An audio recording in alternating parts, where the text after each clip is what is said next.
Lord, make us instruments of your peace. Where there is hatred, let us sow love. Where there is injury, pardon. Where there is doubt, Faith. Where there is despair, hope. Where there is darkness, light. And where there is sadness, joy. O Divine Master, grant that we may not so much seek to be consoled as to console, to be understood as to understand, to be loved as to love. For it is in giving that we receive, it is in pardoning that we are pardoned, and it is in dying that we are born to eternal life. Amen.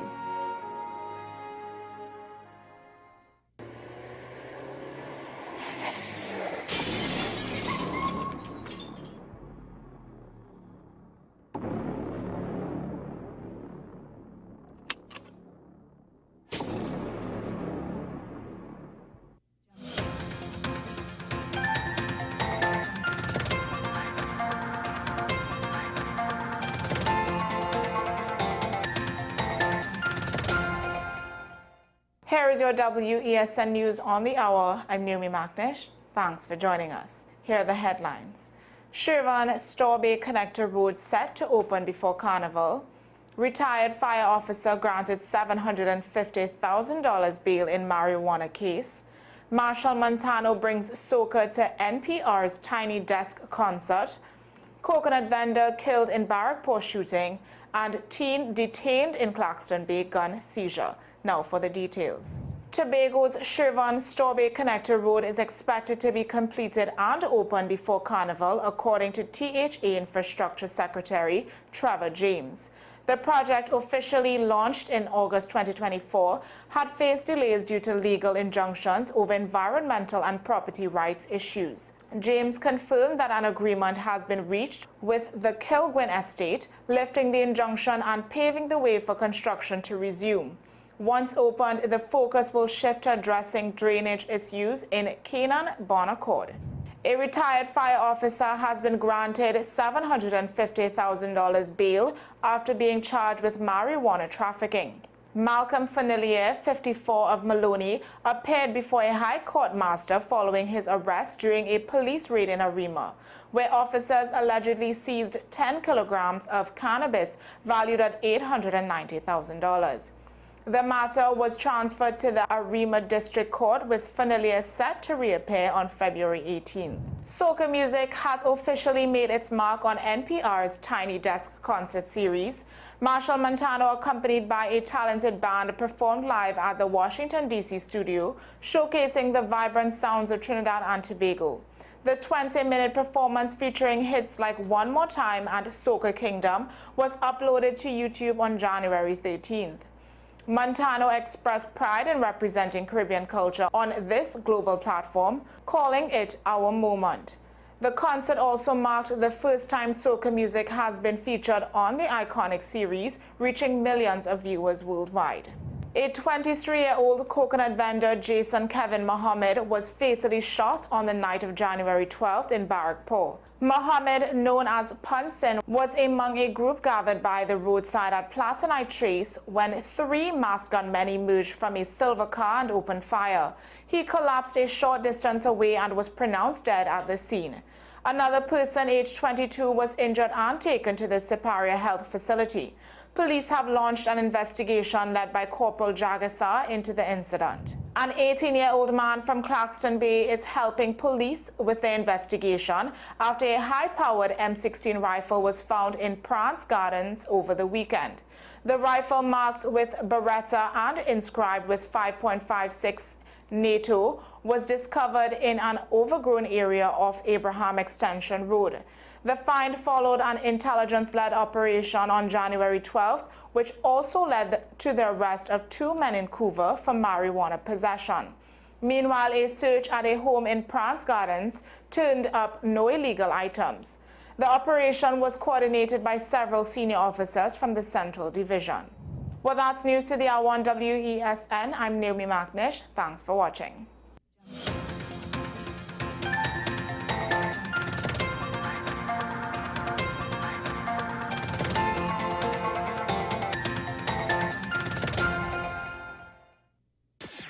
WESN.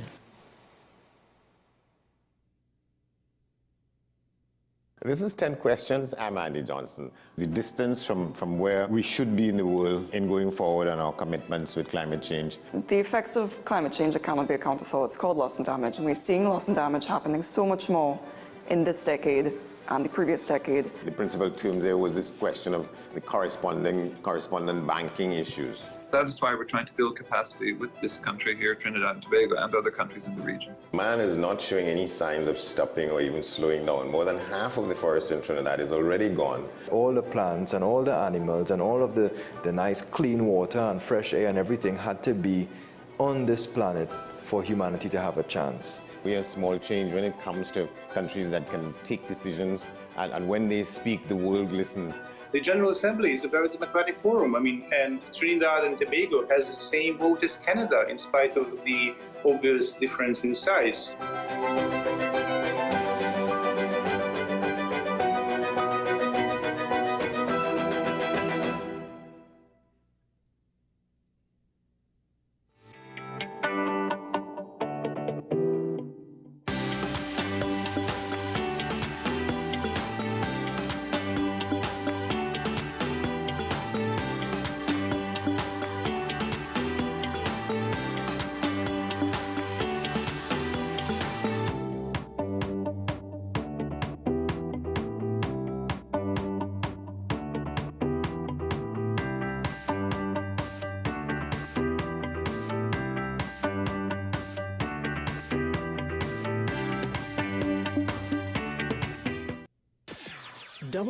WESN.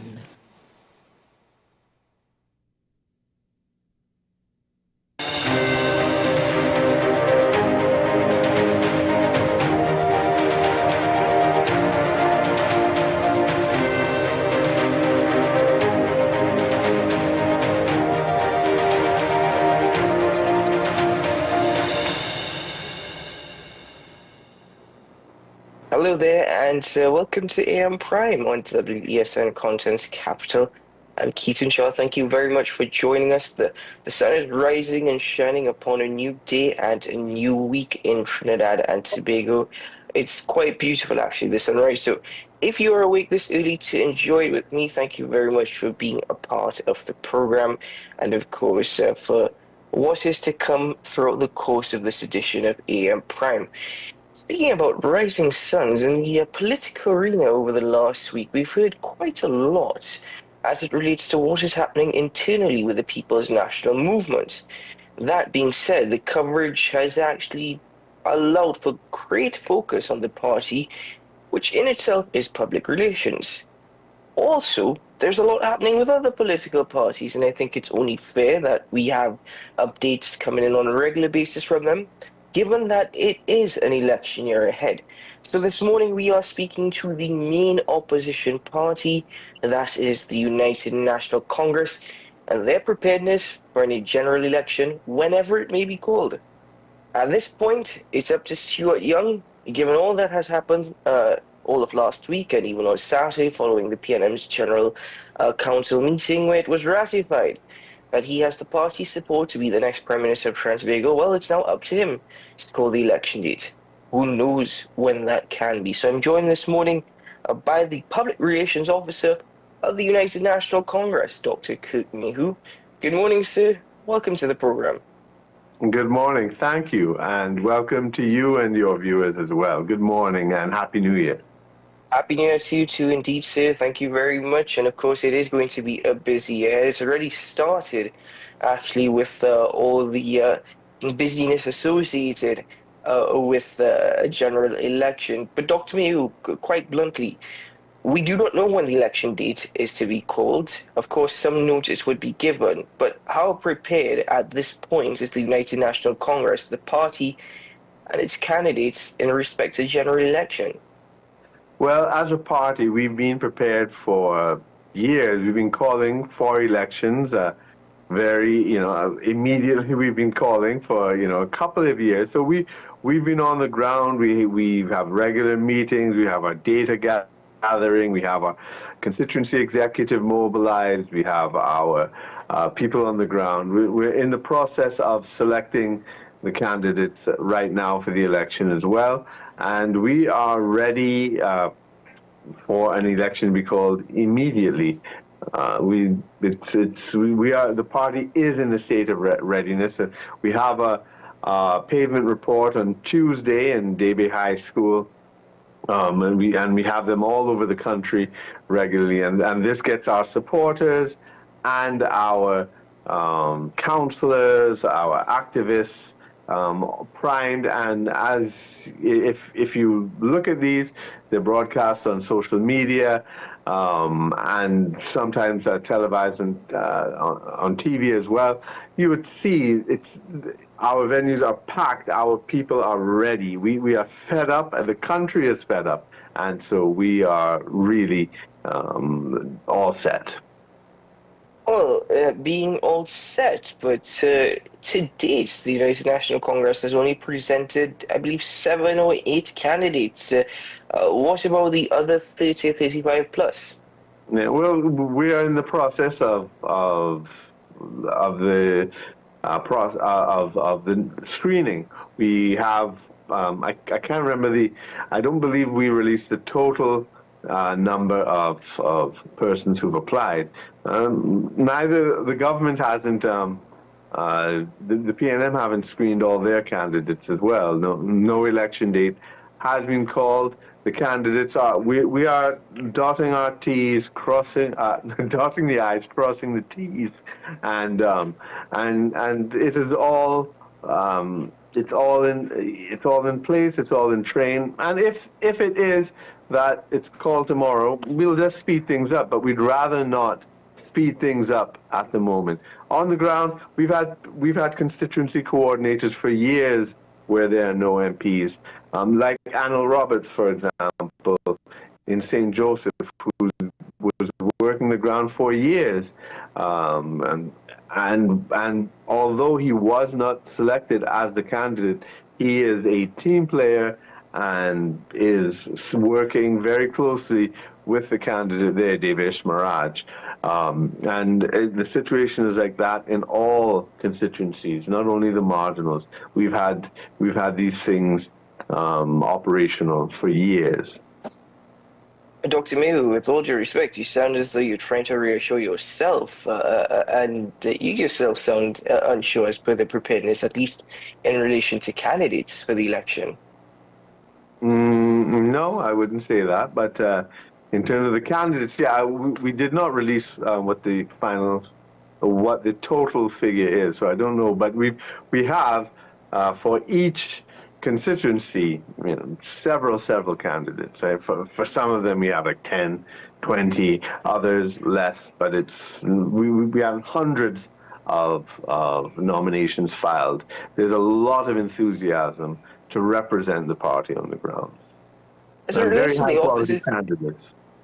As it relates to the opposition leader, actually, before I get to that, you mentioned Anil Roberts, and Anil Roberts, as you said, has been working on the ground for a number of years in the constituency of St. Joseph as a custodian, and in that regard, he did put forward his nomination papers for the United National Congress for that constituency.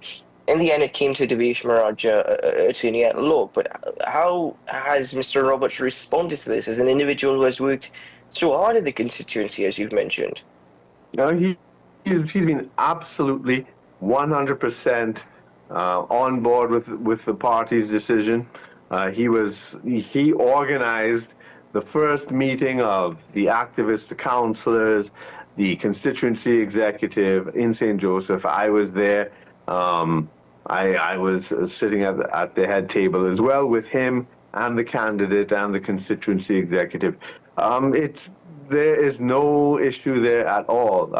He is a team player. And as Mrs. Prasad Desessa said, I mean, there are 41 seats and there are hundreds of candidates. People are inevitably going to be disappointed in the sense, I don't mean emotionally disappointed, but I mean unsuccessful in getting the seat. But when we win, there will be hundreds of positions, if not thousands when you take all the state boards and whatnot, to be filled, and people have a role. Everybody will have a role. And when the UNC wins, we all win, as she said. Are you suggesting that we are going to see mass firings if the United National Congress was to win? You know, because you just mentioned there would be positions in state boards. Does that suggest that they're going to be mass termination of contracts? There may be. There very well may be. I mean, a lot of these boards in our country are totally staffed by incompetent people, by political hacks, by people who have no business being there. Not all, but many, many very important institutions in this country, which is why things from national security to energy to education, everything has been falling apart. Infrastructure. This government has put in a whole hundreds, if not thousands, of square pegs in round holes. So we have to fix that, definitely. And in that regard, I'm assuming that, of course, this would be done through legal parameters, or where, of course, I'm hoping that in the sense that they're going to be performance reviews at least. Absolutely. We have to turn this country around. Everything has collapsed under this country. The energy sector, national security, the economy in general, the non-oil economy, which is based on so much on the foreign exchange, which is so unequally distributed. All these things have to be turned around, and you can't turn it around by appointing hacks. You can't turn it around by just putting in faces. We have to put in competent, able people in all of these immediately, right away. We are in an SOS situation in this country. So let's come to that now on the part of the opposition leader. In a release, I believe it was on Saturday evening, she indicated that the United National Congress can restore security, prosperity, and peace. But these comments are all well and good. These comments are fine. But up until this day, we still have no idea exactly how. I mean, we've heard the criticisms and we've heard the promises. How are we going to get to that point? We've for years we've been giving our plans, and on Tuesday you can hear it again. I recently you're on my list. I recently distributed our crime plan that was revealed 2 years ago at the budget, and I mean, so one of the things with the crime plan, for example, let's say the Ministry of National Security has to be broken down into 3 different ministries. One is the Ministry of Justice, which was dismantled by the PNM. And this Ministry of Justice, their focus has to be on the efficiency of the courts. We cannot have this injustice that exists in the country of people languishing in remand yard or elsewhere, just in cases that are pending years and years and years. This is a dysfunctional justice system that needs to be fixed and needs special attention. So we have to have a Ministry of Justice. Then, in terms of the crime fighting itself, we have to divide it into home affairs, which is actually what the Ministry of National Security was originally called when we were independent, the Ministry of Home Affairs, and that was Patrick Solomon, who was our first Minister of Home Affairs, and the Ministry of the name eludes me what we had, but it was for external security, right? And because these are 2 separate issues. External security involves the army, right? And the drug trade, the porous borders, and we have to move customs. Right? The PNM see customs as a way to make money, but customs is a national security issue. That is where the drugs and the guns come in. It needs to be moved to national security. We've put that on the table for years, and the PNM refused to see it as the national security issue that it is. And then, of course, the police deals with the citizen, and that's in home affairs, right? So a lot of times people don't understand the difference between the army and the police. The army is there to deal with foreign attacks. and it's not really supposed to be used against our own people. Right? Our army is not really supposed to be used against Trinidad citizens. But when we have to, yes, we have the joint patrols, and when the UNC were in government, we did have Army Police joint patrol, but that needs a special type of legal framework. But the Army really should be. You see, we have an Army and we have a Coast Guard, which should be upgraded to like a Navy, but we don't have really enemies. Maybe Venezuela, but Barbados is not going to invade us. Guyana is not going to invade us. The Army needs to be used for non-state actors, not so much state actors. It is for all the drugs, contraband, human trafficking, and guns that are going through our waters and are not properly patrolled by this government that has our assets sitting in Stobble Bay, and I believe many are being repaired abroad. If you remember the press conference, the last press conference that the Prime Minister had, one of the reporters asked a question about how many vessels are in operation, and the Prime Minister went to bite off that reporter's head and said he was not going to answer that in his typical crude style. But we really need to address these things, and it needs a separate ministry. So that is one major one major reorganization of the crime. So let's break this down for a second, because you've in all fairness, you put forward things on the table, particularly as it relates to national security. But does it make sense having a Minister of Justice? Doesn't that fall under currently the responsibility of the Office of the Attorney General and the Ministry of Legal Affairs? Because also justice system is something that's independent, that is run particularly, of course, under the purview of the judiciary. Well, how's that working out for the citizens? How's that working out for people who have court cases that have been pending for years? How's that working out for our citizens who lawyers are need to be brought up, before the system? But I agree with you, Dr. Mayo. I agree with you, Dr. Mayo. But the thing is creating a new ministry going to resolve this? It's just going to, start over an entire process of trying to fix it again. I mean, is creating an entire new ministry really something that's necessary? Yes, we believe so. The Ministry of the Attorney General and Legal Affairs they don't have the Attorney General's office has not been able to deal with the judiciary properly, but with the judiciary too.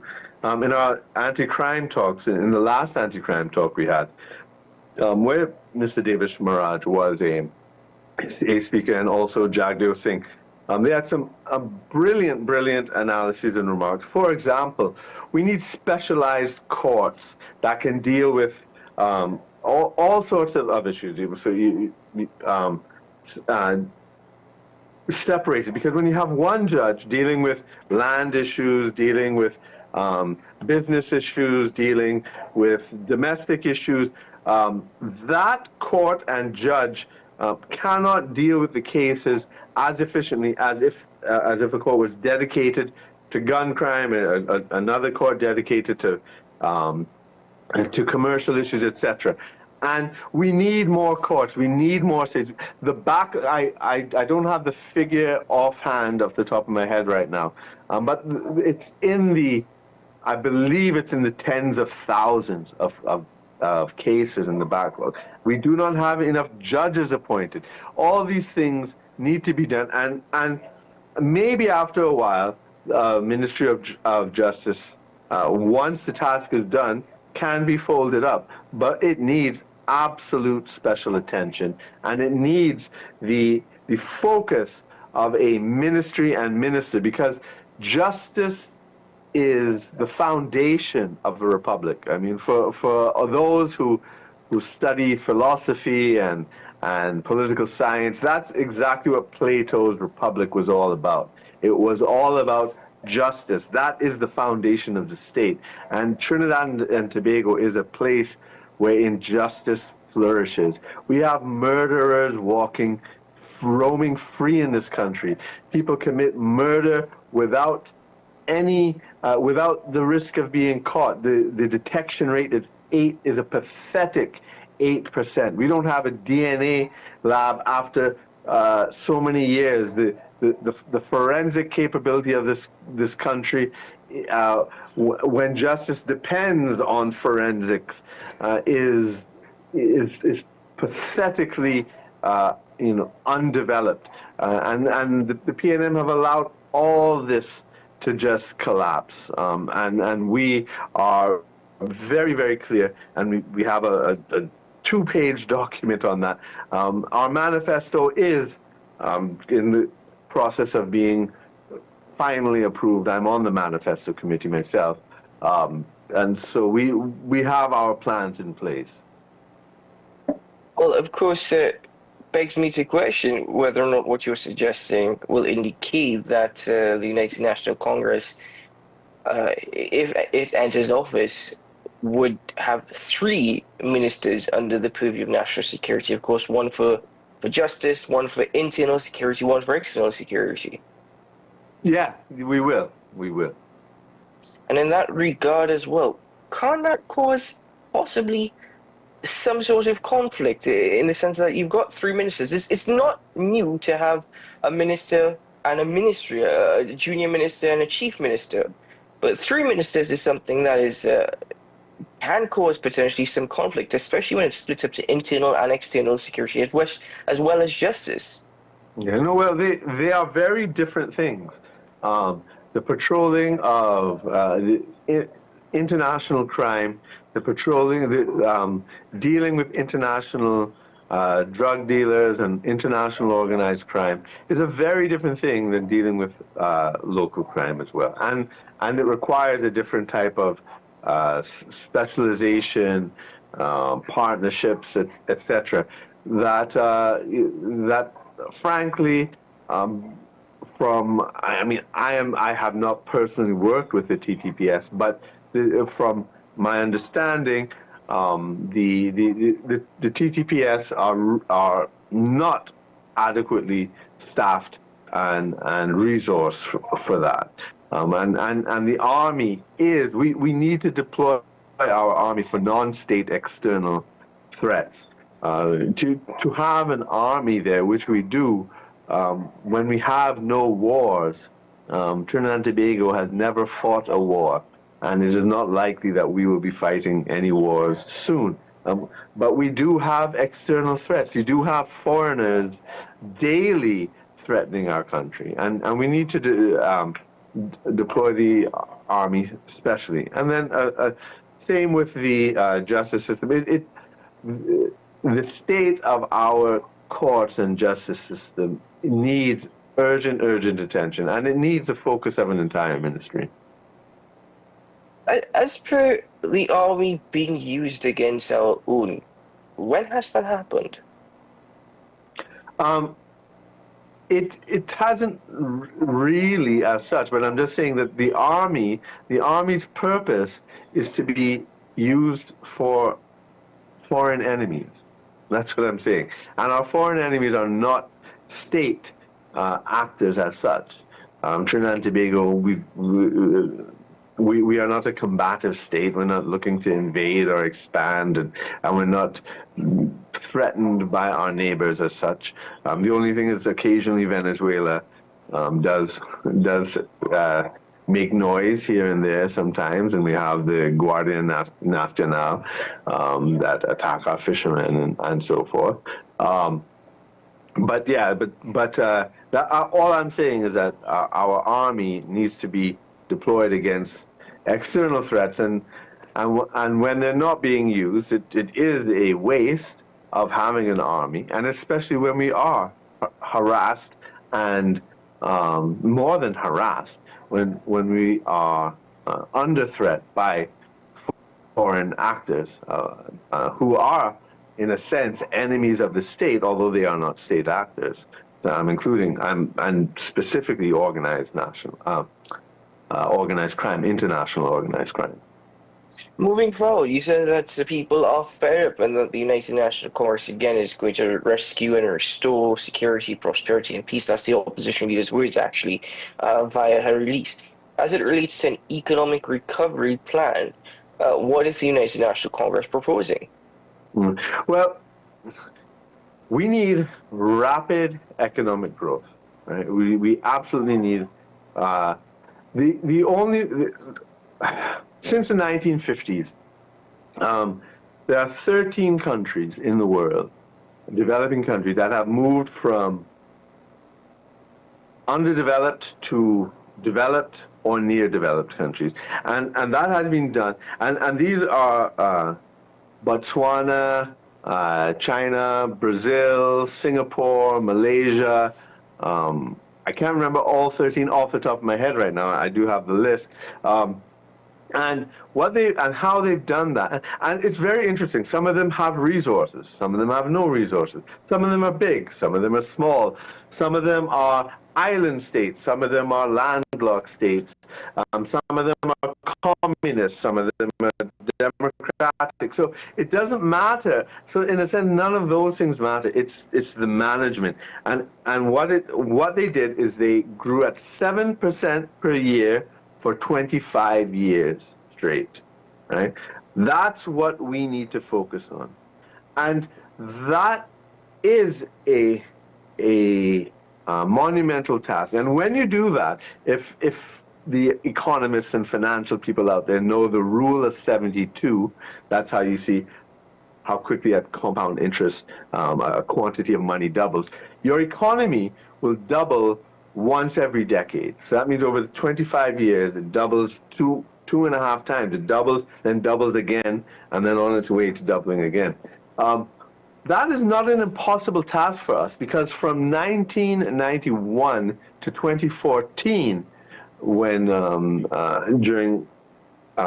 because our economy peaked in 2014, it was the largest ever in the history of this country. We grew during that period, about a 23-year period, at about a little over 5% per year. So if we had a conscious goal of getting that rate, we could have been in that category. But then since the PNM have come into office, our economy has collapsed by 20%. We are now at 2016 levels of GDP. And by that means our economy has now shrunk to where it was in 2016 under the PNM. The PNM has taken us, not 2016, sorry, 2006. 2016 is when the PNM were in office. It's taken us back to 2006 levels of GDP. So our economy has gone backward. Right? Our foreign exchange has gone backward to 2007. Foreign reserves back to 2007 levels. Our gas production has gone back to 2007 again levels. Our oil production has gone to the levels it was in 1939 when World War II started. That is a dramatic collapse under Stuart Young. Right, and so we need to aggressively court foreign investment for that, for these things, and we've had our plan since 2020 of having growth poles throughout the country, with diversified industry to have job growth. Dr. Mayo, sorry to interject. I know I appreciate the information that you're sharing, and education is very, very important. But say you've spoken in the past tense. You've spoken in the past tense throughout this conversation. And though we're getting towards the end of the conversation, I still want to know, we need economic rapid growth. Yeah. Okay, fair enough. How are we going to do that? Right. So one, we have to fix the foreign exchange. So we need to attract international investment, like we were doing before. And under this government, we have actually negative foreign investment. We do not, a lot of people like the ordinary citizens might think when you see a Starbucks, that's international investment. That's not. Those are local people taking money to buy the name of Starbucks and send out money. That's not Starbucks actually coming to Trinidad and Tobago, right? So we actually have negative foreign exchange. So we definitely, so our Ministry of Trade and Industry and Foreign Affairs need to concentrate on bringing in foreign investors and foreign investment into Trinidad. That means we have to have an environment that is safe for foreign investors and where the infrastructure is working. So all that is part of attracting foreign investment. So we need to attract the foreign investment. In the local scene, we definitely need to fix the foreign exchange. You know what? When the PNM illegally fired Jwala Rambaran while President Anthony Carmona was out and Christine Kangaloo was acting as president, so she did the dirty work to put him out. They fired him over the foreign exchange issue because what was happening was he introduced a system of foreign exchange where it was being, a portion of it was being sold by auction, right? So it was being sold by auction and then it could be more evenly distributed. So Jwala Rambaran was all about freeing up and equalizing the distribution of foreign exchange instead of concentrating it in big business.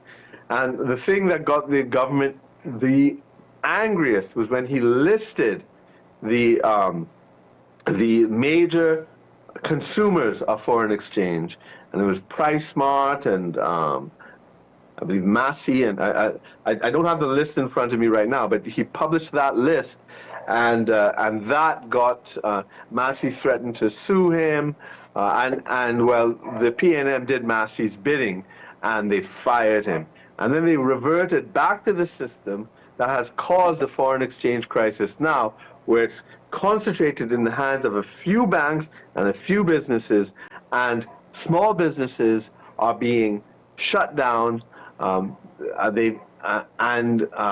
People, our own access, normal citizens, normal consumers, are also limited in the foreign exchange. We need to, that is a crucial aspect for the local economy. Well, Dr. Mayo, I agree with you in the sense that the foreign exchange crisis is something, and I refer to it as a crisis, although some may say it's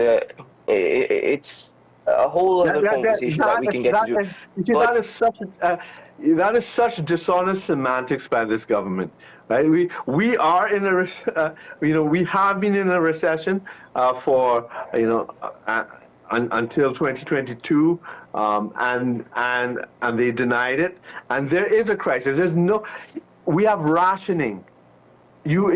That is a crisis. We do not have access. Everywhere else in the Caribbean, you don't have these problems, right? So this is PNM trying. Well, Dr. Mayo, to tell you left is right, up is down, and black is white. I think this conversation deserves part 2 because we're going to have to end it now. But thank you very much for your time this morning, sir. And of course, we continue to observe what is coming from the United National Congress, and we will have further conversations in due course. But thank you very much, sir. Yeah, you're welcome. And just reminding everybody, Tuesday is our pavement report. That's tomorrow in Debe. It will be on social media, so I invite you all to listen to that. And today, of course, stay tuned in Parliament because we'll all be there debating the state of emergency regulations. Thank you very much, sir. All the very best. Okay, bye. Ladies and gentlemen, we take a break here on AM Prime. We will return shortly. Stay with us.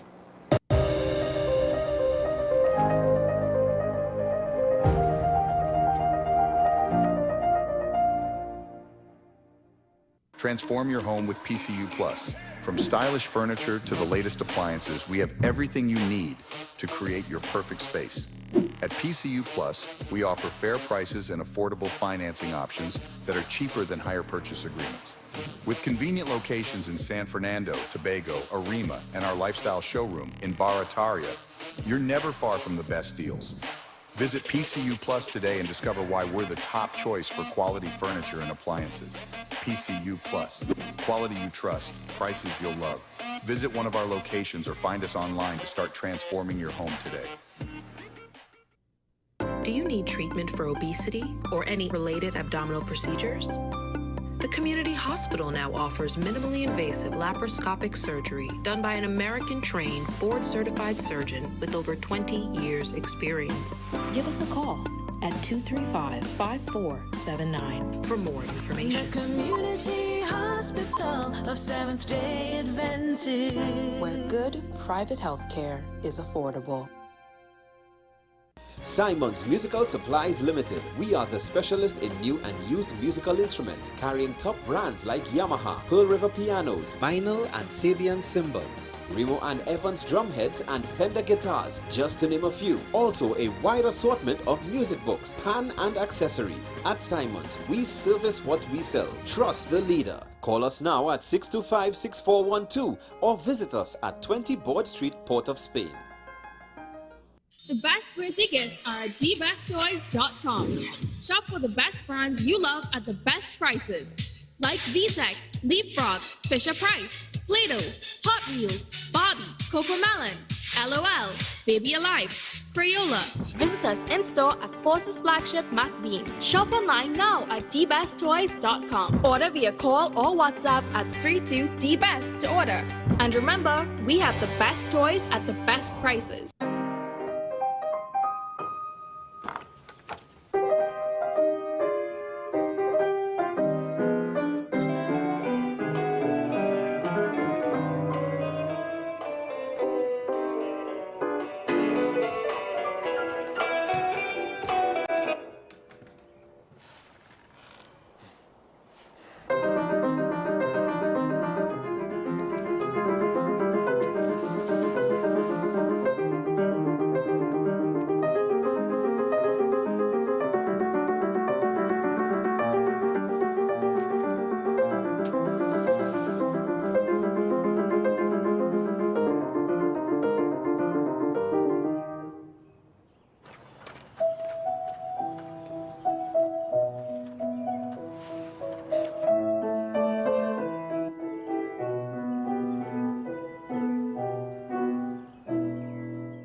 Every word, every line, every paragraph depicts a real moment in someone's life.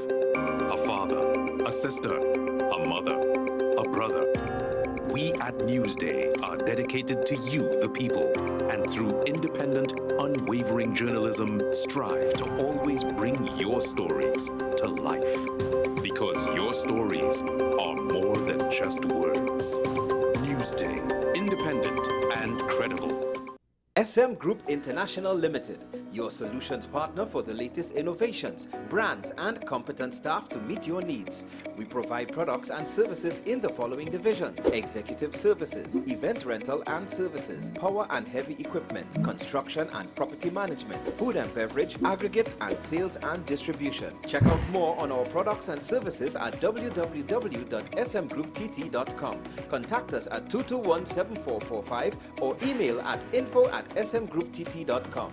We are SM Group International, your solutions partner.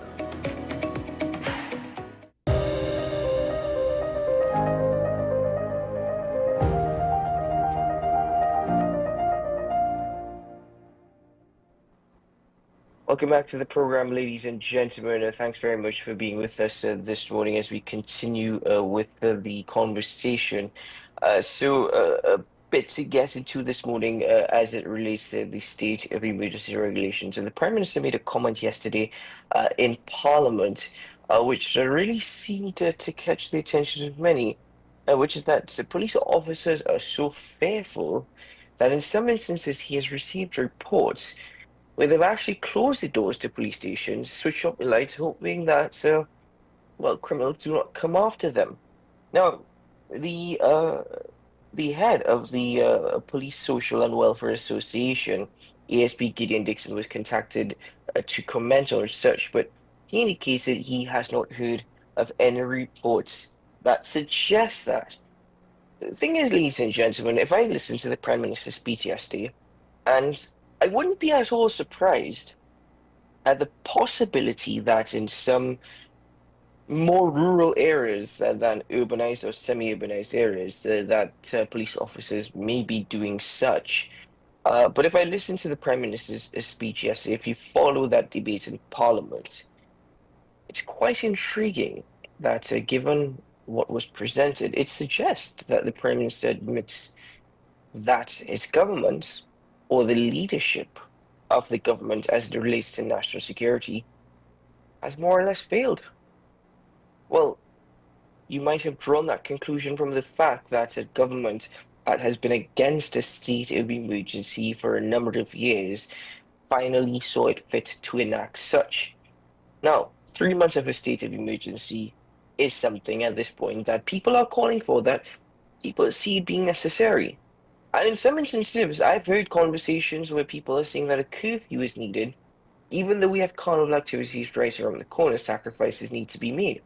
But putting that aside for the moment, again, coming to what the Prime Minister said in Parliament yesterday, which indicates that criminals have no respect for law and order, that their acts have become so brazen that when you take a look at the example of that shooting outside the Besseau Street police station, clearly indicates that criminals have no care or regard whatsoever for law and order, that the government had to act. Now, in all fairness, yes, the government had to act, but the government had to act years now.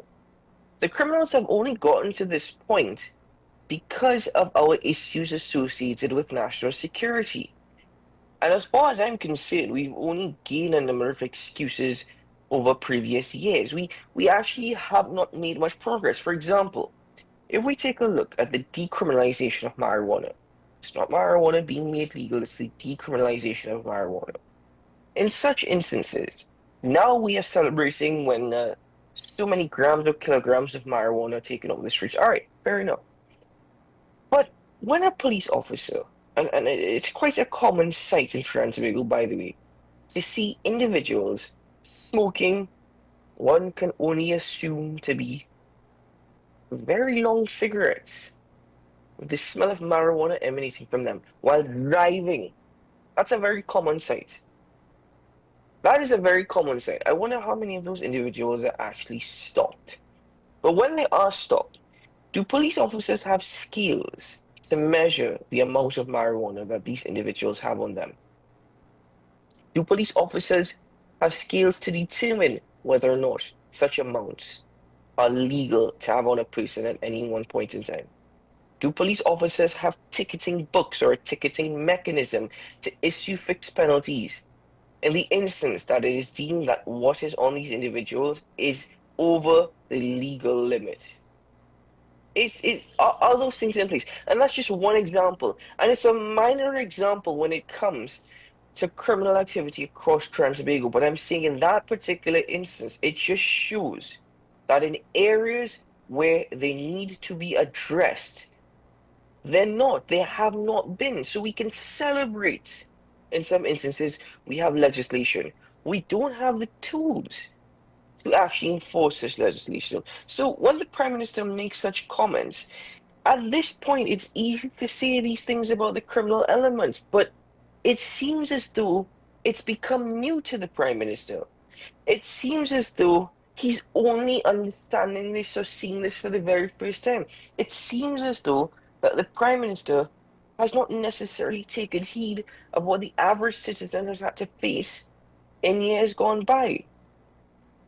And I say that in the sense that being the head of the National Security Council, it is quite unfortunate that we have reached to this point. So of course the Prime Minister bears some responsibility. I will agree with him that it is no easy fix. I will agree with him that it is no straightforward task, and I will agree with him that logic is needed. But where were these things in years gone by?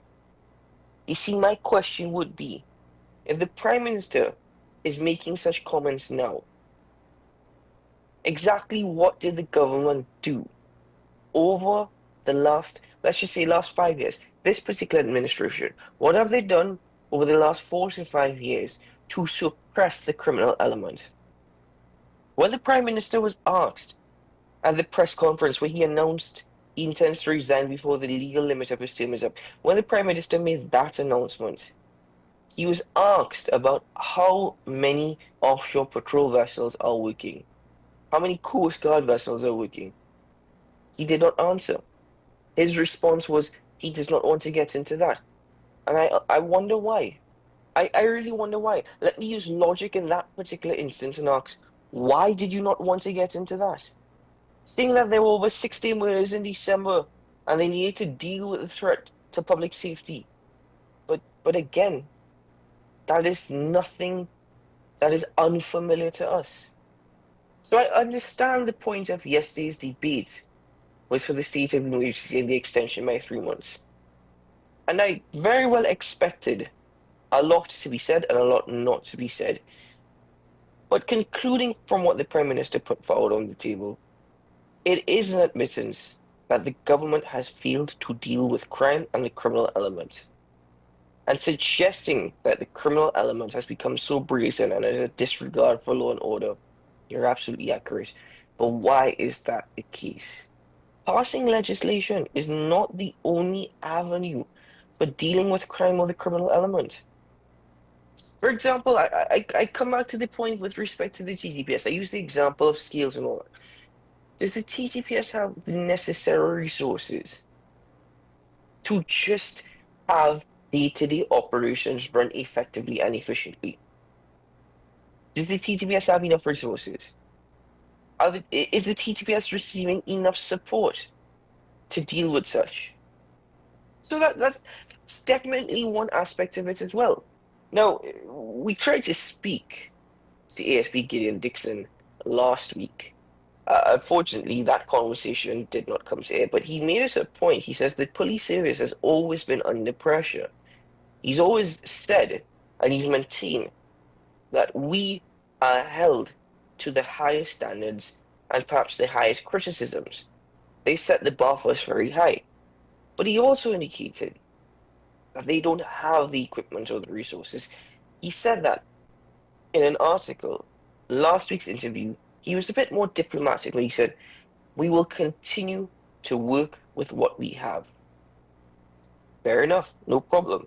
So then, if that be the case, state of emergency was the only answer all the time. If the TTPS could only work with what they have, and they continue to face issues with respect to resources and in respect to executing the operations, then a state of emergency was clearly the answer all the time. We've reached to this point. We've reached to this point where I think the government has realized this is out of their hands. We were powerless. And our current constitutional position did not allow for the government to act any further. So they ran out of clues, they ran out of ideas. A state of emergency is there, use it. I understand that. At this point, we're in it. I hope it's effective. I hope it's successful. Because on one hand, I'm hearing from the TTPS that they've seen some success thus far. 15 days into the state of emergency, they've seen some success. I beg to differ because I really would like to know what criteria the TTPS is using to determine that they have seen success. What is it that you would deem as being as successful in a state of emergency up until this time? So to make such comments 15 years after were clearly premature. Because, let me quote the Prime Minister for you yesterday. He says, it is too early to say that it has been successful, so we close the door after 15 days. So the Prime Minister is saying it is too early to say we have been successful. The TTPS is saying, oh, no, we're seeing a lot of success. And I'm here like, really? I've heard of a number of individuals being arrested. Where's more information on these individuals? Right? Are they just being detained at this point? I know it's not easy to build a case overnight. You're not going to build a case overnight. Fine, fair enough. I get that. But what about all these individuals who are known to the police? You know, when an individual gets shot and killed and you wonder what's going on, the report from the TPS is, oh, he was known to the police. Oh, we wanted him in question to so-and-so. oh, this and that and the other. All right, okay, again, I support the police officers, I support the TTPS, but you really wonder if we are to use logic, really is the logic? So these individuals who are known to the police, these individuals who are wanted in questioning, how many gang leaders have been detained during this particular state of emergency? How many gang leaders have been arrested?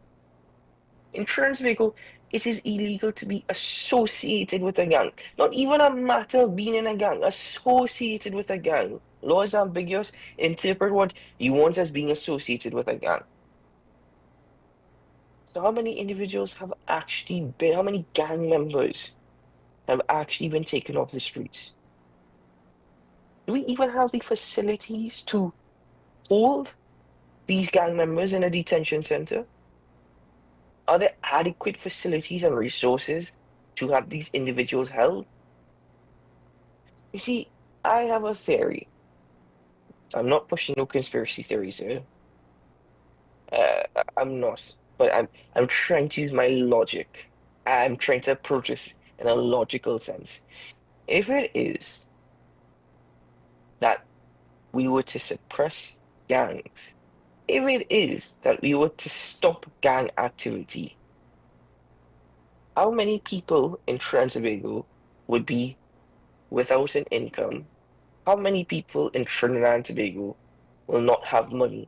How many people in Trinidad and Tobago might be homeless because of such?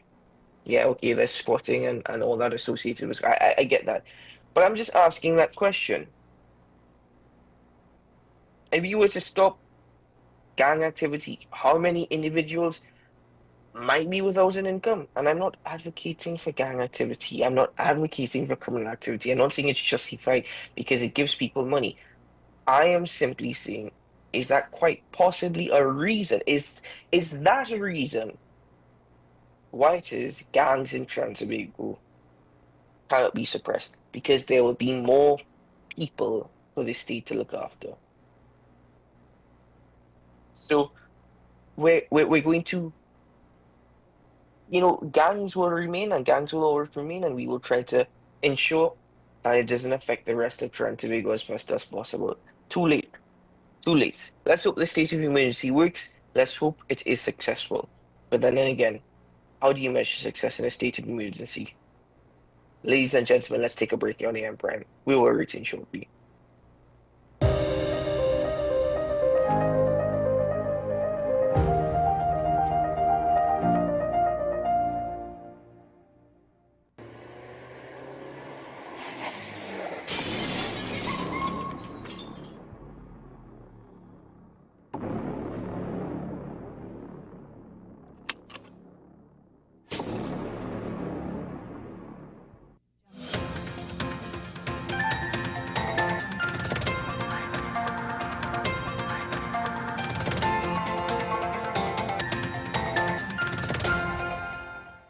Here is your WESN News on the Hour. I'm Naomi McNish. Thanks for joining us. Here are the headlines. Shirvan Store Bay Connector Road set to open before Carnival. Retired fire officer granted $750,000 bail in marijuana case. Marshall Montano brings soca to NPR's Tiny Desk concert. Coconut vendor killed in Barrackpore shooting. And teen detained in Claxton Bay gun seizure. Now for the details. Tobago's Shirvan Store Bay Connector Road is expected to be completed and open before Carnival, according to THA Infrastructure Secretary Trevor James.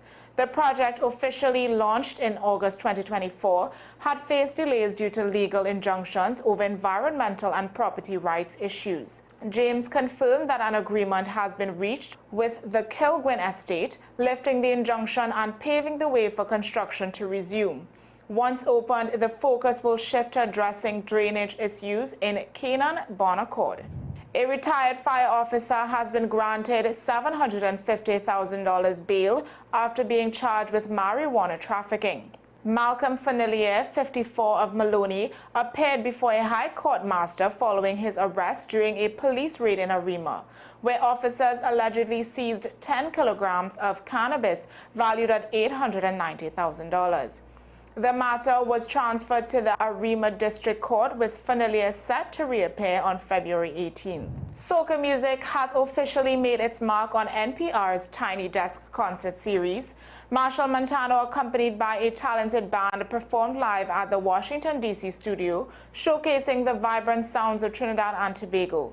The 20-minute performance, featuring hits like One More Time and Soca Kingdom, was uploaded to YouTube on January 13th. Montano expressed pride in representing Caribbean culture on this global platform, calling it our moment. The concert also marked the first time soca music has been featured on the iconic series, reaching millions of viewers worldwide.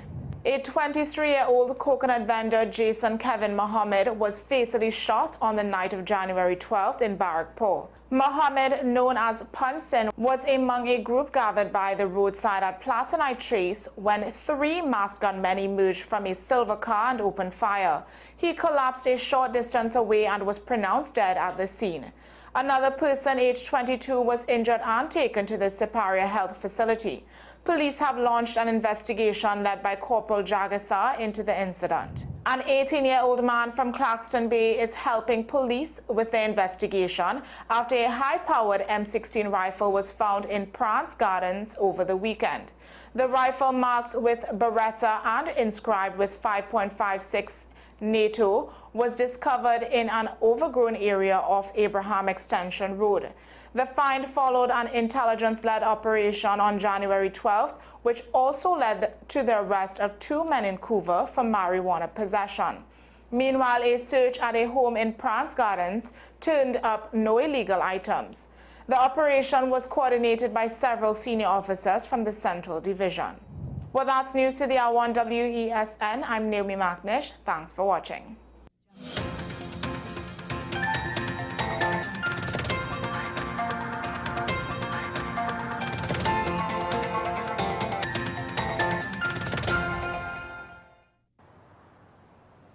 Bill and Ruth fell in love with the Benjamin Moore color Dry Sage, but they tried to match it using another brand's paint. I mean, it's close enough. Almost identical, really.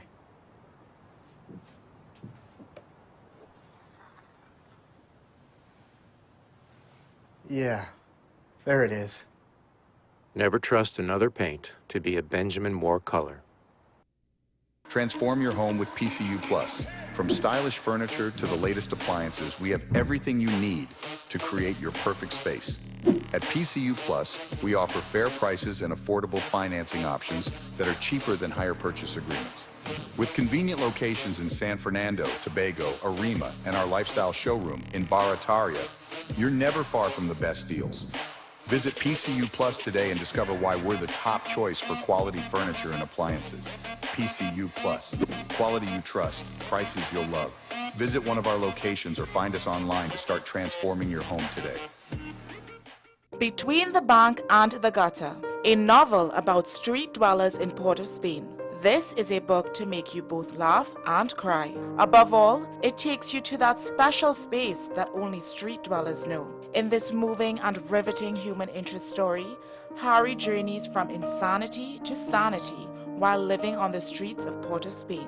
Now available at Metropolitan Books, 12 Aripita Avenue, Woodbrook. Paper-based bookshop, 14 Alcazar Street, Woodbrook. WESN, 30A Gattaca Street, Woodbrook. And the home store branches located at Barataria, Shogunas, and East Gates Mall. Autographed copies now available on request. Also available from author Louis Lee Singh.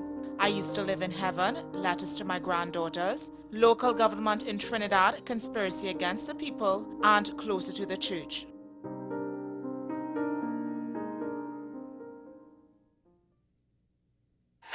FanZone, your reliable, authentic supplier, has just gotten better. You can now visit our website www.fanzonett.com for your authentic wear and collectibles. The only place where you can use both your Visa debit and credit cards.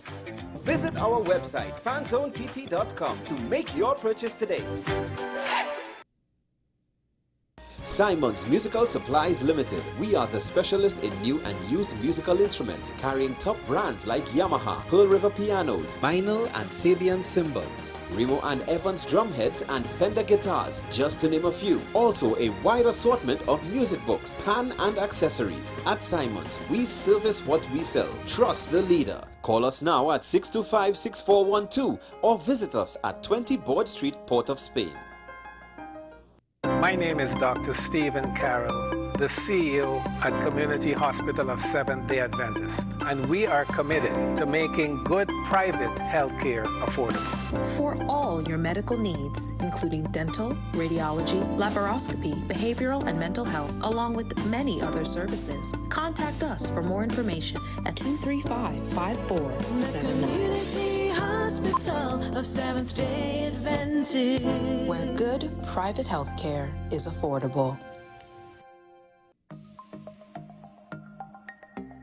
Knowing how to tell authentic is as easy as 1, 2, 3. Find it, match it, search it. Step 1. Find the style number on the tag. Step 2. Match the style number inside the jersey with the number on the tag. Step 3. Search it. A quick Google search of the style number will verify the jersey is authentic when the search results match the jersey being searched.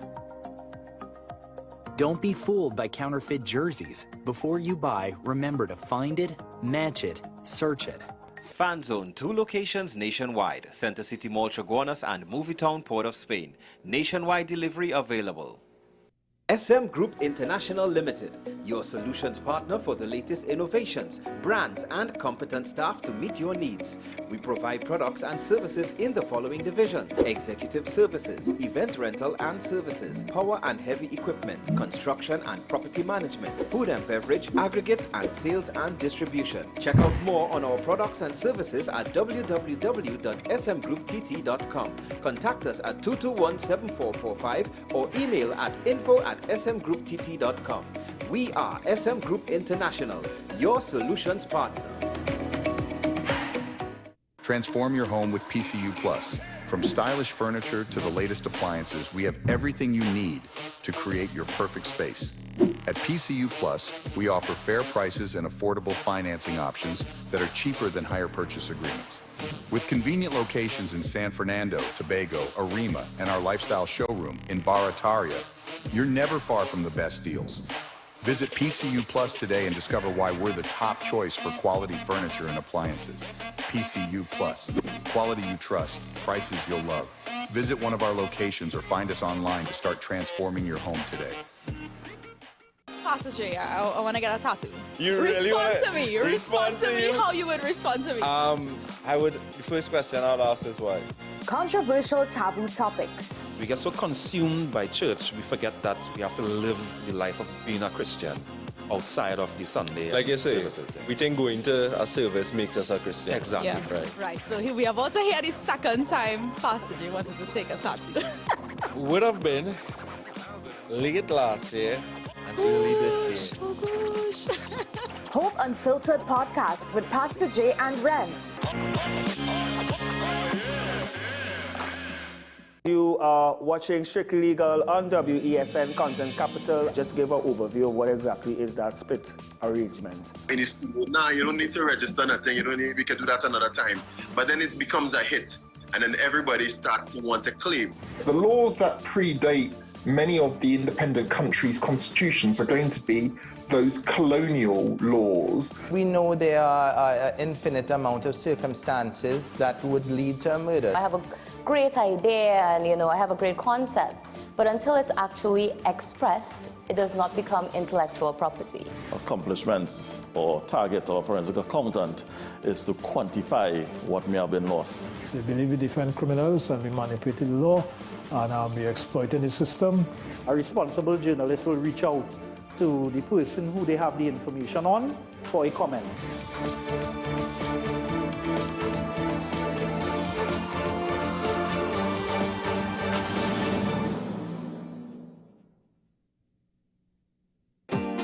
Money is something we all deal with, but how many of us truly understand it? What if you can make better decisions with your money. Decisions that secure your future, protect your family, and bring you peace of mind. I'm Darren Jacobs, and I'm here to help you make sense of your dollars. Welcome to Dollars and Cents, the show that breaks down the financial world in ways that matter to you. No jargon, no confusion, just real conversations about money, your money. So join me every Wednesday at 10 a.m. on WESN for Dollars and Cents.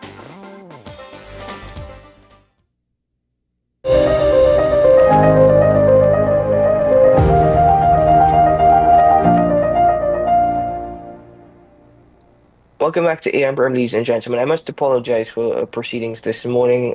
Unfortunately, we will not be able to continue the conversation with ASP Dixon. Thank you very much to the ASP for his time this morning and for still joining us on the program. But because of difficulties associated with the audio, we will not be able to continue.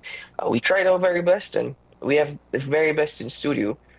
But it does not always work out. So we move on with this morning's programming as I welcome Ajay Aline, former youth parliamentarian and youth assemblyman, to discuss a number of things that happened in Tobago in 2024 that are significant and its potential impact or how it will impact on proceedings in the year ahead, that is 2025. So Ajay, good morning and Happy New Year to you. Welcome back to AM Prime. Good morning, Keith, and Happy New Year to you and the team in studio. And allow me to take this opportunity to say thanks as well for the opportunity you would have given me over the past years to share my views and my perspectives with Trinidad and Tobago. Well, Ajay, we are grateful for your time and for your presence, and of course, for your voice as a young person in Trinidad and Tobago. Thank you very much. Ajay, you actually put together a list of a number of items actually that happened in Tobago in the last year, starting with actually the relocation of the Isle of Tobago sign. Why is that something that could be considered as big news in Tobago? Yeah, I mean, I consider this significant because we know the issue over when the sign was initially constructed. This was under Assemblyman Terence Jacob then, and we heard the issue about it. And when we heard about the proposed relocation, we heard, well, it's wrong, don't move it.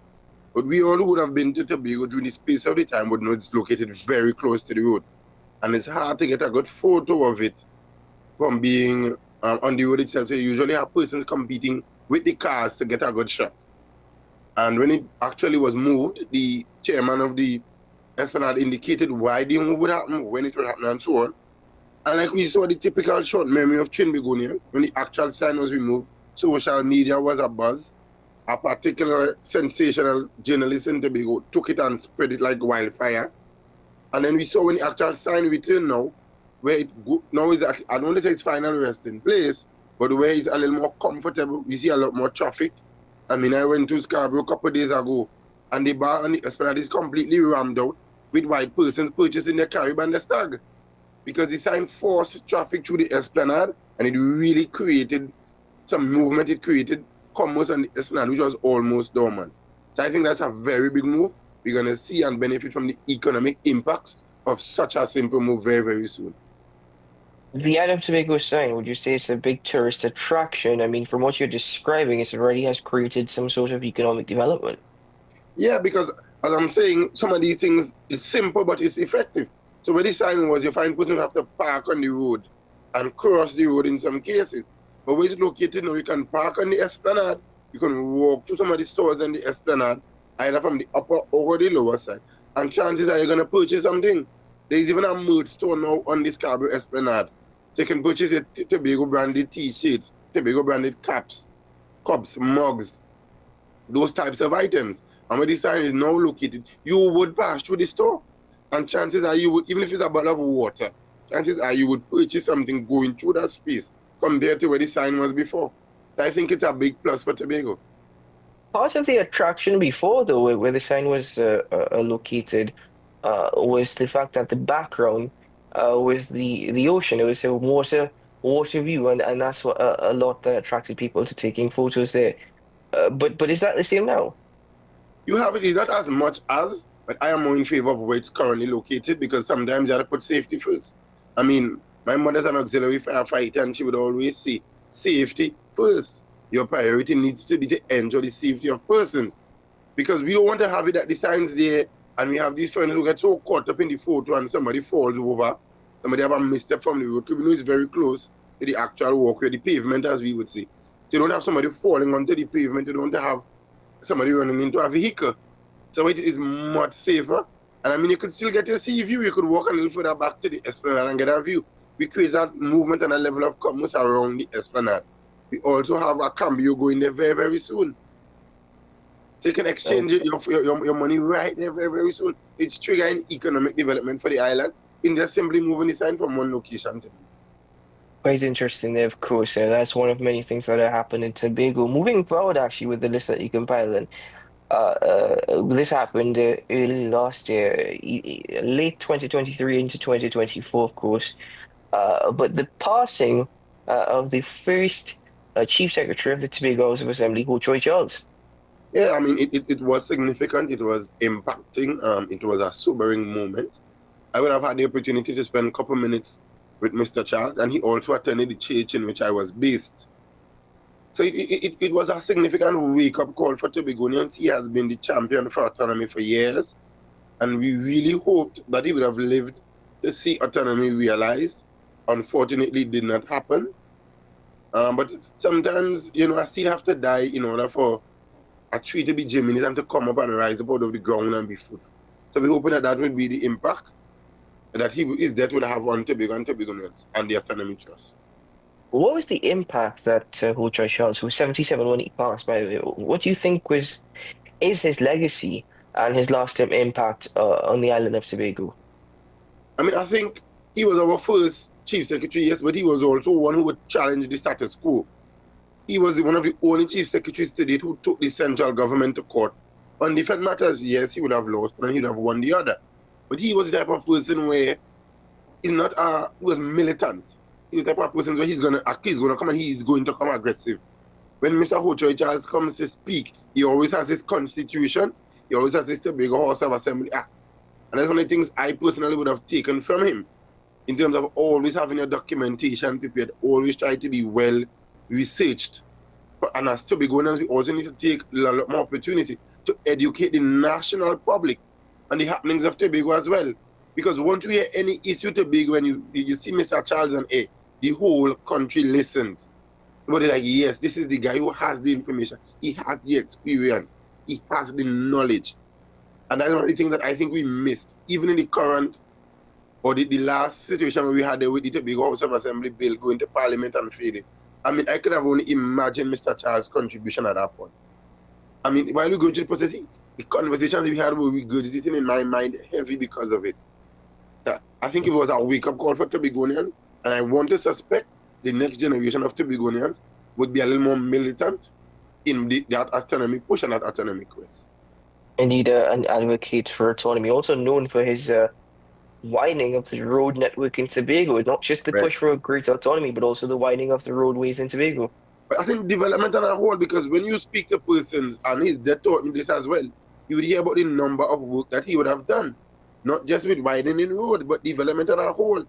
The whole Ringbank Ada scenario that a lot of people was confused about was basically a version of the jazz festival, which we have now seen morphed into Tobago Rhythm and Jazz to create that sort of commerce, that whole new millennium transition. And as a young Tobagonian, these are things that people would not typically talk about. I mean, I know you studied political science, and I don't know if these things were mentioned during that process, but these are things that we need to know as young Tobagonians. Give us our history so we can now chart a course forward and we would not make the same mistakes as our leaders would have made previously.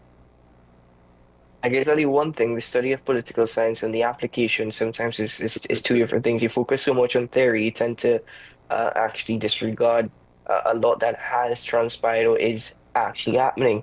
But he was affectionately known as Heavy Roller. Why was he known as Heavy Roller? Yeah, because anything that stood in his way in terms of progress, he would make every attempt to flatten, from my perspective or from what I would have heard. Very few persons could have stopped Mr. Charles. I had the opportunity to interact with some of the assemblymen who would have worked under him, fortunately. And they would share their experience with him, and they would tell you, Mr. Charles would tell you flat up, no, I can't do that. If you want it fixed, you need to find a way to get it done, but I would not be able to. And he was very firm in his decisions. He was not the easiest of individual to deal with. I mean, I had to beg for almost an hour just to get one photo with Mr. Charles. I mean, when I do get the photo, the instructions was, I don't want to see this all over TikTok and thing, eh? But it's somebody we really treasure, and I really treasure that photo.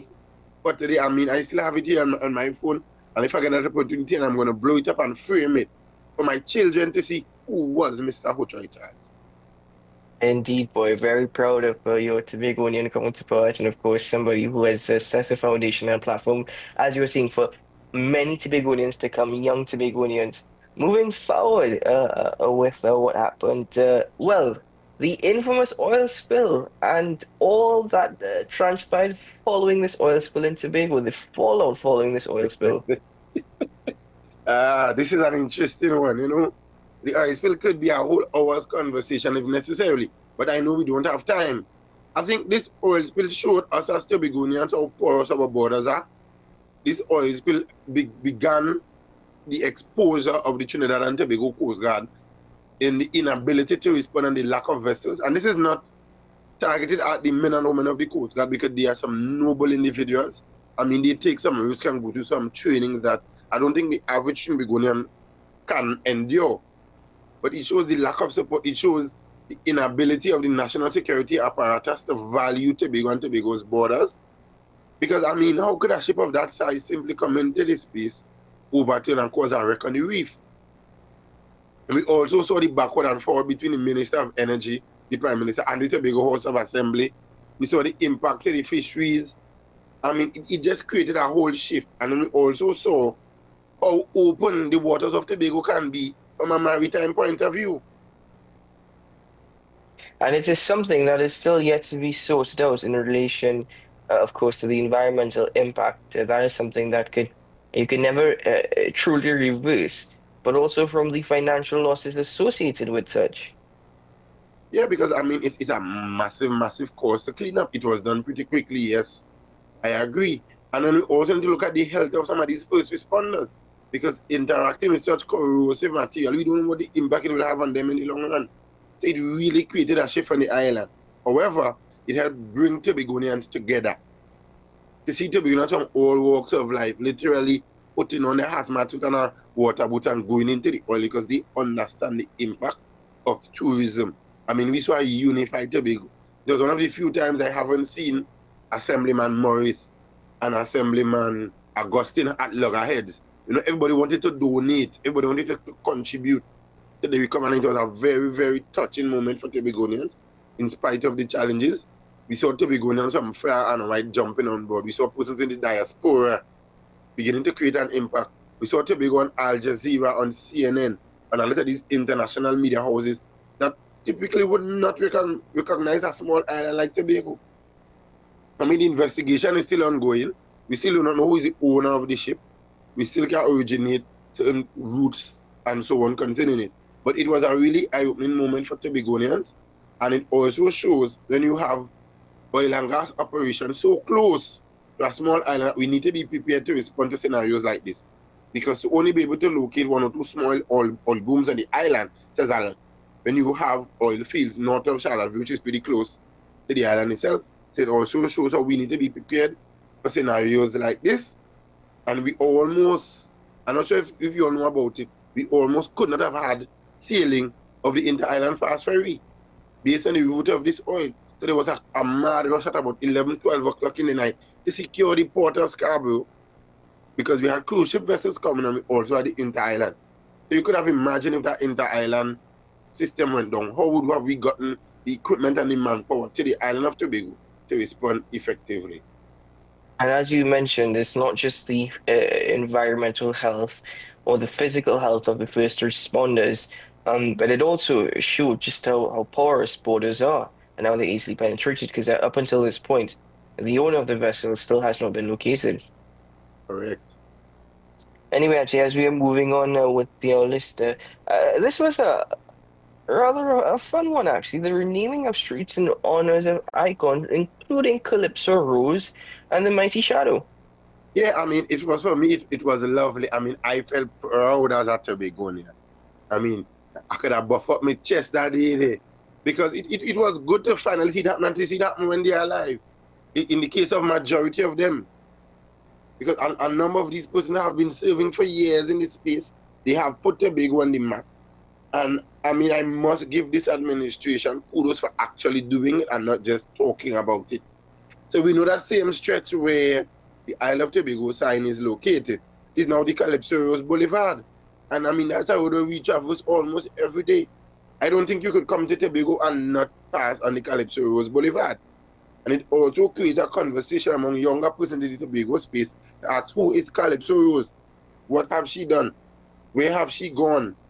Because I had the opportunity of looking at the Calypso Rose movie a couple of years ago as a secondary school child. And when I began to ask, do we have a copy of it locally? Where can I find it? It's because I have to go to the French, because it's funded by a French videographer or a French producer. And I'm thinking, but Calypso Rose is a Tobagonian though. Why can't the THA pay for some rights or for some shares and have it being played in the space? But now with the implementation of Calypso Rose Boulevard, it will create a conversation. I mean, the Mighty Shadow Causeway or walkway straight into the cultural complex. So you could automatically tell it's a creative.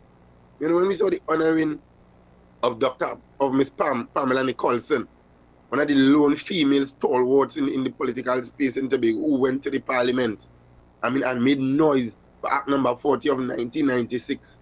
And when you read some of her strong comments in Hansard, I mean, that woman is worthy of being given more than a road, probably 4 buildings. I mean, so it really was an eye-opening experience, and I think we need to continue to do that as we remove some of the colonial stigmas on the island. Just continue to honor icons. I felt like if I do good as a Tobagonian, you might have the Ajay Allen Boulevard or walkway in the next 20, 30 years. So it was really motivating. You never know. You never know. And you know, during this particular ceremony, which honored others such as Booty Sinclair and A.A. Bigot and I think Edna Moran as well, Calypso Rose, she fondly expressed, "Your daughter is home, Tobago. Your daughter is home." Yeah, I mean, the only sad thing for me is I did not have an opportunity to physically speak with Calypso Rose and sit down and have a conversation with some of these icons. But you never know, as you were saying. It's because once we have that interaction with them, and by the way, when the Chief Secretary went to Tobago Day in New York, he did visit her at the home in which she lives, and that was one of her requests. She wanted crab and dumpling, she wanted to come home for Carnival, and she wanted a sea bath. And the Chief did exactly as she had asked. And I mean, the Bible speaks to honoring your elders and treating them good. We don't know what might happen from honoring that wish. And you can see how proud she was. Sang, shared stories, interacted with Tobagonians. I mean, she really enjoyed being home and being honored at home. I'm just sorry that we don't have that level of facilities where she could stay here and live here and enjoy everything that happens in Trinidad and Tobago. Well, a lady of 84 years, young, and over 1,000 calypsos written by Calypso Rose. I tell you what, Ajay, though, when you come to Tobago, you have to get dumpling with something. It could be curry conch, it could be curry goat. You have to make sure. So Rose had the right attitude. Take a sea bath and eat your dumpling with your conch or your goat or your crab, whatever the case may be. Right.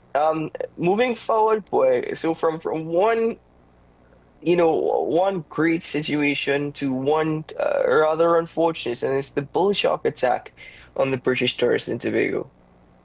Yeah, I mean, that for me was a real eye-opener. Because we know there were sharks in the water, but I wasn't aware that there are bull sharks in the water, one. And two, for me, I remember my girlfriend came to Tobago just after that attack, like a couple of days after, and we went to Buku Beach. And we know the shark was present in the Buku Beach area. And while in the water, a number of Trinis were there, and we were speaking about it. And one of them guys were saying, you better come out now because the shark would attack me. And we had to explain to them the route that the shark took, where it was, and so on. But it also speaks to the importance of environmental security and enforcement of our environmental laws. Because that beach, around that area, is the turtle beach area, so there's known turtle nest inside. That's just opposite where we have the indoor beach sport facility there. That's why the beach soccer was stopped from playing on the sands at Black Rock, and they built the facility there. Because they were saying when they keep that the beach sports, it interferes with the turtle eggs. and not realizing that there was a development taking place not too far from it without EMA approval and certification, without the clearances. So you had a scenario where, and we know turtle eggs are rank. A lot of these developers was doing the work and was damaging turtle eggs. So all our rank was rushing into the water, which would attract these types of animals. And I mean, unfortunately, this guy got bitten. Thankfully, the health system in Tobago was able to treat with it and treated it properly. So much so that the individual was able to be recovered, and he literally went to the Tobago stand at the World Travel Market in London and was able to share of his experiences and say that he would return to Tobago. But I can tell you, if that shark knew what's good for him, he wouldn't have came into Tobago waters, because he would have become bacon shark very, very quickly. He might have been in some curry, swimming with some dumplings. Well, the reaction from people was to kill a number of sharks. Very unfortunate, but the response, at least, there were the two aspects of the response. One was very controversial in relation to a bounty placed. That was retracted almost immediately as it was released. Yeah, I think because in governance, remember, it's the first. And when you have the first of anything, you would have teething issues or some uncomfortable movements in that regard. So, I mean, I wasn't pleased with the bounty. I could understand why it happened. Because in Tobago, we value our tourists. So as a local, you may not get the amount of favors a tourist would get. And because of who it was, we didn't want that kind of branding. And I think Tobagonians went with rage behind this animal. I mean, if there were guys, if we had spear fishers every day, they would have speared that shark in quick time, because you don't come to Tobago and harm a tourist and get away easy. There was once a time where you had crime against tourists. And that has reduced drastically in Tobago. You don't interfere with tourists on the island of Tobago. Well, the thing is that, as I said, there were two aspects of the response. One was the bounty, which was unfortunate. But the positive aspect, as you mentioned, was the healthcare and the response by those in authority to ensure that this tourist got every fighting effort necessary. And as you said, so much so, he said he will return to Tobago. This did not deter me from returning to the island of Tobago at all. Yeah, I mean, that's lovely. And I must say congratulations to Dr. Faith Israel, Dr. Faith Brebner, and her team for preparing for responding to this effectively, and also Mr. Shea Grace Boris and the team at the tourism for actually stepping in as much as they possibly can to make this stay comfortable. And even the hotel that they were staying, because his family got accommodated as well, additionally, without any major charge because of the nature of the incident. So they all preserved brand Tobago, and I really hope it's something we can work on and build out going forward. Moving forward now with your list, the rehabilitation of the Pigeon Point Road. This is a bit of a touchy topic. Yeah, I mean, because it's an interesting discussion, because the whole road isn't completed. I can tell you it's a portion, but it was really, really bad. And that whole walkway just in front of one of our premier diving guest houses type setup was flooding. So even if the piece of road that we got there, it was critical in terms of the access to our #1 and most photographed beach in Tobago. I'm not sure how often you are in Tobago, and I mean, I would encourage you to come as often as possible. But that's one of our main most photographed beaches. We have a lot of international weddings happening right there. And we can't have persons driving through all of these potholes to go there. So I think it was critical, and I know they intend to finish it. What we also would have seen happening was the relocation of some of the vendors there. So some of the shacks were broken down by law enforcement.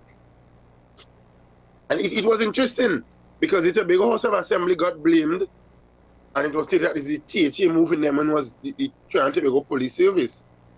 And probably because of where I work or the involvement I have, it felt personal, because I mean, from a little bit, I've been swimming in the area, I've been fishing there. It's a touching space for me.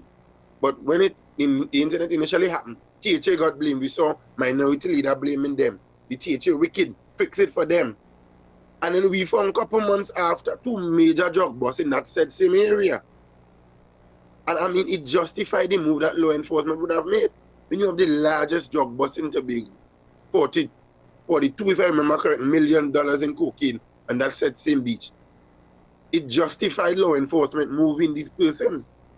I think sometimes we can't respond immediate. Sometimes it's good to wait in the long term to see what is happening. And when that drug bust happened, We did not hear praises for the teacher for relocating. What we hear is go to work from by the members of the police service. So we need to both enjoy the benefits and also deal with some of the consequences of these types of decisions going forward. So let me fast forward for a bit to go to that point that you just made, the biggest drug bust in the history of Tobago. You're right. So over 40 million in narcotics, including 231.7 kilos of marijuana, 13 kilos of cocaine, Beretta M12 machine pistol, a Glock 17 pistol with automatic firing selector, one customized Glock 19 pistol, and a quantity of ammunition, all recovered from a pirogue that was there in Pigeon Point.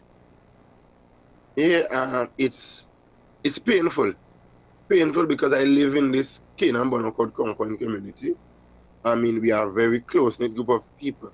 But again, border security. Because we have, outside of Pigeon Point is one of the open beaches. But there are beaches that are a bit more secluded and hidden. So, I mean, this for me was a serious wake-up call. And it went back to when the chief proposed that we would invest in whichever vessels we can find to give the Coast Guard officers stationed in Tobago a fighting chance, and to only be told that it's heritage talk. And then look at the size of this kind of drug bust. This is one incident. What happened in the many beaches across the island of Tobago? What have been going on? I mean, this was painful, not just because of the large amount of narcotics and firearms, but it made me wonder how many other beaches are suffering from this. Because Pigeon Point is pretty open. And for the criminal elements to feel that they have such free reign to a beach like Pigeon Point, it really says a lot. What's happened to the radar of the Trinidad and Tobago Coast Guard? Is it that we don't have the radar systems functional? Well, that's the thing, and this is one of two. As you said, it has many questions associated with it, but there was one of two because I believe just about 30 kilos of marijuana were found, within 2 months apart of this major drug bust as well. I think over $1.5 million worth of marijuana. So there's two major drug busts on Pigeon Point. But I will tell you, Ajay, I hope no Tobagonians get upset with me. I love Tobago. I visit as often as possible. I love it. Beautiful island. But Pigeon Point is not my favorite beach. It is perhaps the most pictured beach, but it's definitely not on my list to visit when I'm there. I would agree with you. I would agree totally, because I think for me, Swallows was my spot. And Swallows became, I don't want to say overcrowded, it became very popular, and we lose what Swallows was. I know the days when you could not find a rapper on Swallows Beach. Now when you go there, finding a number of broken bottles and a kind of thing. Boko as well was one of my favorite. But we now see a migration of Boko is now picking up Coral River type culture. So, yeah, it's unfortunate, boy. There's the respect that once existed for the natural wonders on there is very, very unfortunate. But moving forward, and I think this is some good news in respect to the primary plenary sitting. Was it 18 students, 23 students actually, who were part of this debate in June of last year? Yeah, I mean, I am extremely proud of this initiative. I mean, this is the baby of Presiding Officer Abby Taylor, and I had the pleasure of helping him build out this program along with people like Sophia Cooper, Aviana, Aline. I mean, the whole team of Tobagoans were able to put in the work on this, and I'm proud to have seen it. I'm proud to see for today these young people are still involved. A number of them came back to the secondary school debate this year. They were first formers, and the experience with primary plenary was so impactful for them that they came back to be a part of the Tobago Day debate with primary schoolers. I mean, this program has been making waves. The teachers are ready and raring to go. We are waiting in 2025 to roll out the second leg. Unfortunately, schools that would have participated in the first happening would not be participating in the second, because we want to give some other schools the opportunity. However, the instruction that we received from these teachers were, if they miss the click, change them out, and we willing and ready to come again. Once they miss the opportunity, give us a phone call. It was good to see these young people stand in the house and deliver. And I really hope that we can have this program rolled out nationally as well. So we do not have a situation where young people only know about elections and voting at age 18 or when they're in the secondary school system. We want it from primary school and to be involved in governance, because the decisions we make today, it would ultimately affect them. If there's a cut in pensions today, it would affect these same primary schoolers at some point in time. Ladji, I know that you, because I was following it last year in June, and I know that you were particularly proud for the role that you played. But as you mentioned, it shows that they're fostering a level of interest in public speaking and creating a culture of debate, understanding legislative history and agenda, and networking amongst peers from a very young age, not just from when they reach 18 years old. It's from a very young age. This is fostering the very principles of democracy. Yeah, I mean, that's the aim of it. It's aligned with the UN Sustainable Development Goals. And by the way, though, the Assembly Legislature building celebrates 200 years this year. So, I mean, I was privy to a meeting which was held recent concerning plans for the year, and I mean, it's going to be a busy year at Assembly Legislature. Probably WESN and his team could send you guys up to Tobago for one of the events, but I can tell you it's going to be a packed year with legislative history. The building is older than the Red House. I mean, there are tunnels, there are midst of tunnels down in the bottom. It was a slave trading point. We are so excited for 2025. Watch me. If you all know, sometimes we have problems sleeping because ideas would come from members of the team. Can we roll this out? Can we do a quiz? Are we going to tour Trinidad? Are we going to invite schools from across the waters? Oh, I mean, we have so many ideas playing at this point. It just wants to come together as a team and select exactly what we're going to do. But this is going to be a very busy year at Assembly Legislature. Keaton, you need to look out for us. Who knows, we might come knocking on your door with a giveaway. Brother, don't worry about it at all. The executives in WSN already have notice. Right? We're working on that. No worries at all. But as we get to our final point of 2024, unfortunately, we end this morning's list with just how 2024 ended for Tobago, and not good news at all. With all that we have discussed this morning, this is perhaps the most heartbreaking, how the gem of the Caribbean, the gem of the islands, faced a bloody year as it relates to the murder tool. Yeah, it has been painful, simply because Tobago is a family culture. And I mean, out of those 20-something plus victims, I knew at least 5 of them. And when I say at least, I knew some of them parents, I knew some of them personally. I knew some of these guys from different programs that I would have done, developmental programs. It's really sobering to see where we are. I mean, we can't be killing with cousins' jets. Fellas, we had to wake up. Tobago, everybody's one family. You can't be killing your first and your second cousin. Fellas, I mean, it has been painful.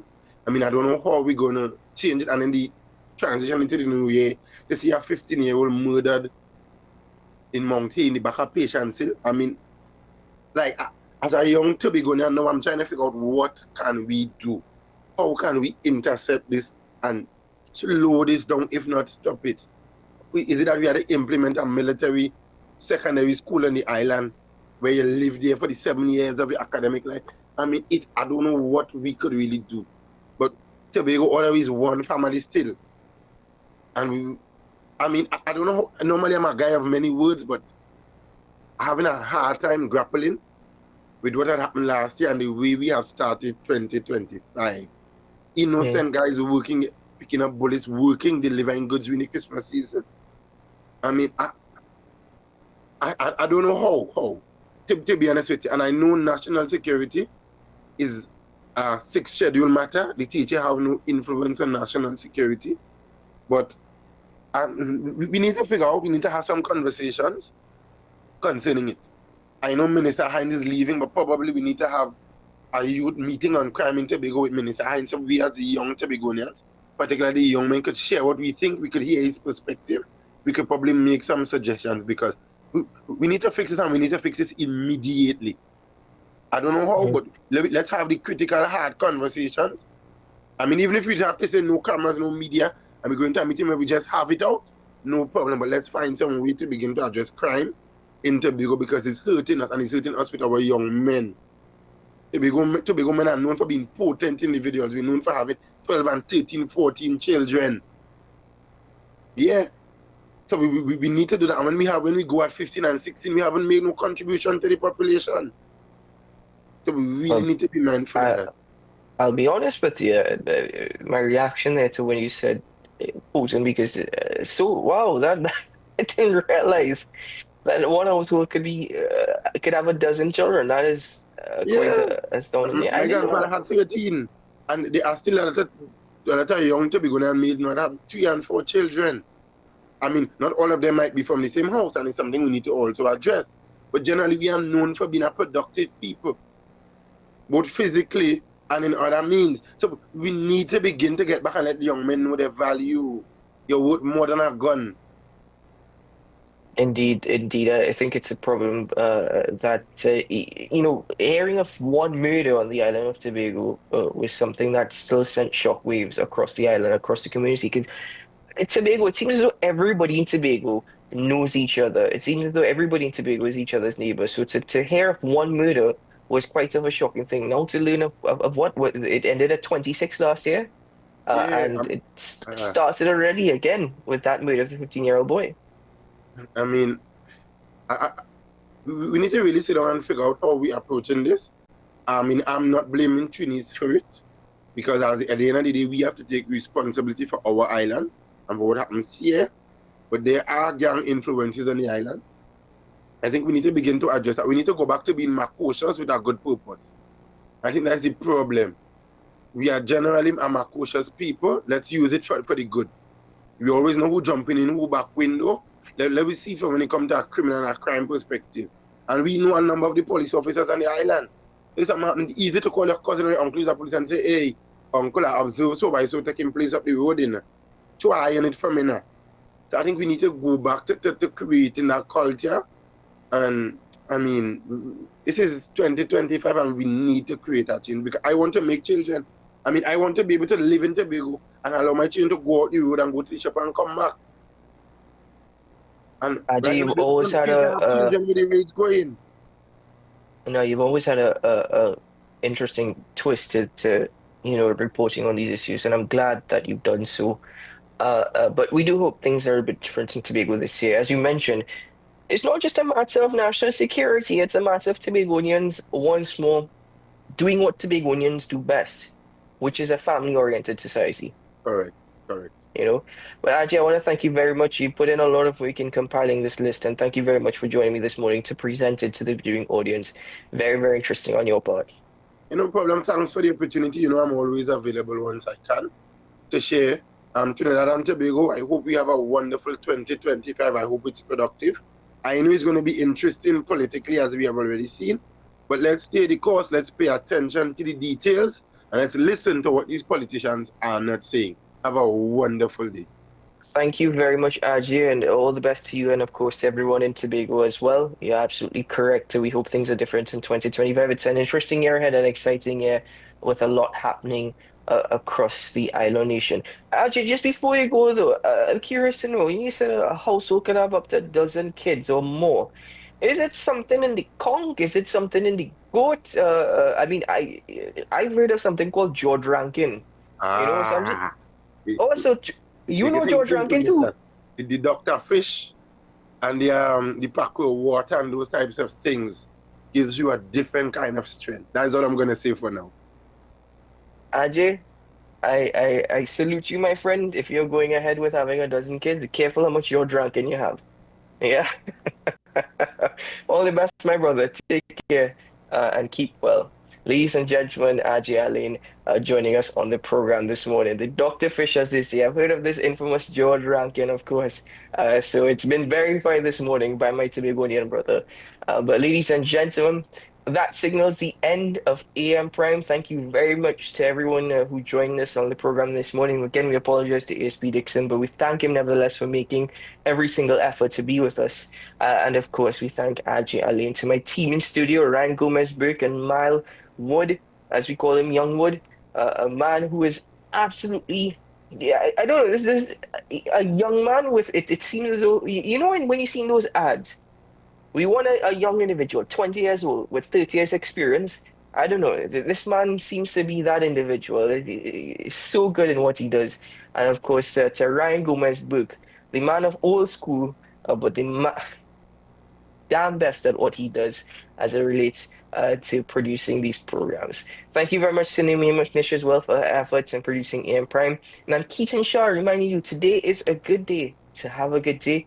We'll see you again very soon, ladies and gentlemen. Keep well. Bye-bye.